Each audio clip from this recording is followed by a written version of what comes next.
Hey fam, it's your Uncle Rod. This one's going out to married couples or people thinking about getting married or people who have been married for just a short time. I want to talk to you a little bit about finances. The leading cause of marital disharmony is financial trouble. A lot of times people fight about all kinds of stuff. You know, she did that, he did that, she said that, he said that, and they think they're fighting about that. Really, they're just fighting because they're both stressed out about money. And if they weren't stressed out about money, half of the stuff they're fighting about, they wouldn't even fight about because they're just fighting because they're stressed. So, money causes a lot of divorces and a lot of marital disharmony. So I want to talk to you a little bit about money, how to handle it, and some things that might help you out. So, got a list of them. Just going to go through them real quick for you. First of all, you need a savings account. 10% of everything that comes into the house needs to go to your savings every single time you get paid. Matter of fact, you should have that just automatically withdrawn from your pay, so it goes directly into your savings account so you don't even see it. That would be preferable, because if you get it in your hot little hands, you might not put it in the bank. Got to have 10%. If you can't have 10% going towards your savings, have something going towards your savings, hopefully automatically withdrawn automatically. I guess that's redundant. But you need to have that done. And 10% of everything that comes in the household is really what I recommend. Secondly, just to say something about the savings, because stuff is going to come up. You're going to need new tires.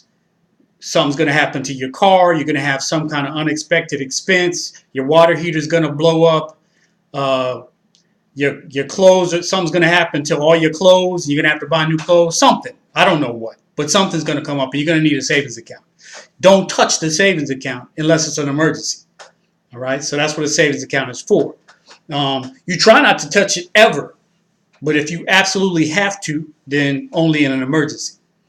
Secondly, live below your means. Don't ever live right at what you can afford.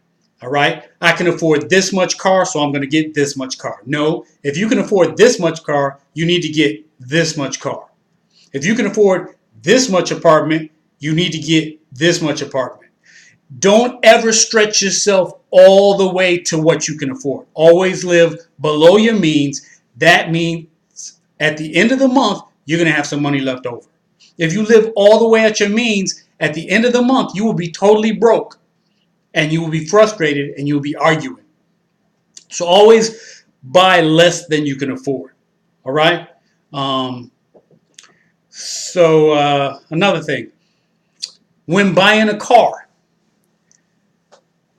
the rule is that your expenses for a car should be no more than 25% of your take-home pay.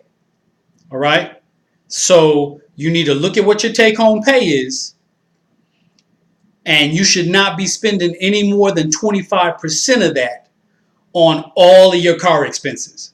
That means all of your cars put together. If she has a car and he has a car, both of those totals should not equal more than 25% of your take-home pay. All right? And when I say 25% for all car expenses, that includes gas and that includes maintenance and the car payment. All of that included should only total no more than 25% of your take-home pay. If you do that, you will be happy and you will not argue over money because you'll be tight and right financially. A lot of people, they're spending like 50% of their take-home income. 40% of their take-home income on vehicles. Dumb. Don't do it. All right? Rent or mortgage. Again, 25% of your take-home pay.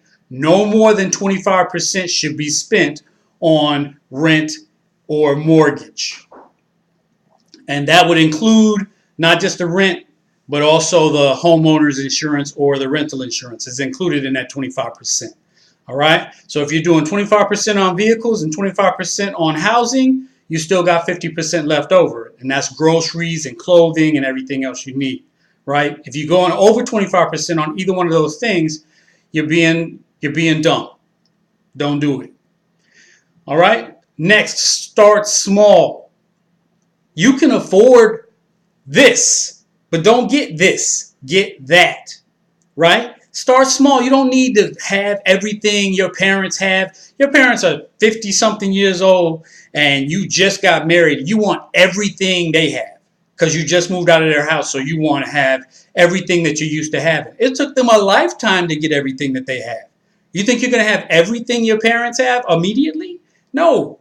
And if you try to have everything your parents have, you're going to be broke. And it's going to hurt your marriage. All right? So start small, inexpensive couch, inexpensive refrigerator, inexpensive apartment, inexpensive this and that and the other thing. You'll be happy you did. You will eventually be able to get all that other stuff, but not right now. Start small. Next, let's talk about the separation of accounts, how you manage your money. Some people, when I first got married, I did all the bills. So my wife's money from her job and my money, it went into one account. I paid all the bills. All right. And then I would give her some money, to spend. Then I got tired of doing the bills. I gave her the bills. And then she paid all the bills and all our money went into one account. And then she gave me money to spend. Now that we're older, I got my account. She has her account. I have particular bills that I'm responsible for, and she has particular bills that she's responsible for. Those are 3 ways to do it. All right. The Bible doesn't say a particular way you have to do it. Neither does the Quran or any other holy book that I know of. There's no way. People have like their dogmatic ideas about how it should be done. There's a lot of different ways to do it, and those are 3 ways to do it, and they've all worked well in my marriage. We've been married 29 years. We've done all 3 of those things at some point in our marriage, and it's always worked. So pick one of those and see which one you like best, right? Or some other method. But those are 3. Spending limits. My wife and I decided early on that we were not going to spend more than $50 without telling the other person. So if I saw something I wanted, it cost more than $50, I had to contact her and say, yo, baby, I saw such and such. Can I get it? I mean, you got a problem with that? And she would say, yeah, I don't think you should get it because blah, blah, blah. Or, yeah, go ahead and get it, no sweat. And she did the same for me. That way, you don't have people just going off willy-nilly buying stuff without the other person's consent because you're working as a team. And if you had a business and you had a business partner, you wouldn't just go out and buy something for the business or buy something for yourself from the business account without talking to your business partner. And your spouse is your business partner when it comes to money. So you really need to be consulting them. Now, we don't have a $50 limit, right? It went up to $100 and it went up to $200. Now we're at a place where I buy what I want and she buys what she wants. Because I have my own account, she has her own account, and we know, the bills are paid, and we really don't have any bills. So we're in a really good financial situation, so we don't really consult each other. And we're wise enough not to make stupid purchases since we've been on this earth so long. All right? But I advise you to have some spending limits that you talk over with your spouse, at least to start off. Maybe a $50 limit, $25, $100, whatever, depending on your budget.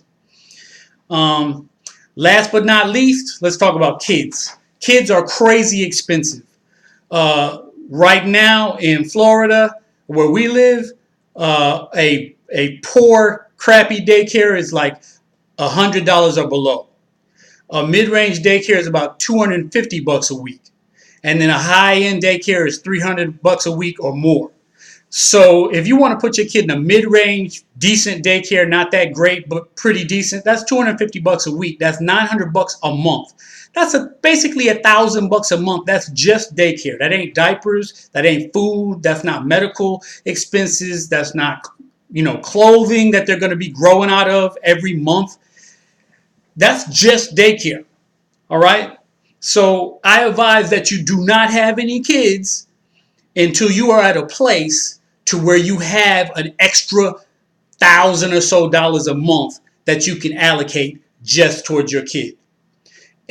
Or you're at a place where one person can stay home with the kid and you guys have enough money for that. Don't just go willy-nilly. Oh, we want a kid. It's so cute. We can't wait to have a kid. It's going to be so cute. Yeah, it's cute until it stresses your marriage out and you're on the brink of divorce because you're stressed out over how much this kid costs. All right, so please do yourself a favor. Do not have any kids until you get to a place where you can afford to have kids. All right, and write that thing out. All right, so that's my rant about finances. We got a lot of marriage videos to come about a lot of different subjects, and I hope it'll be beneficial to you. Love you, and see you on the next video.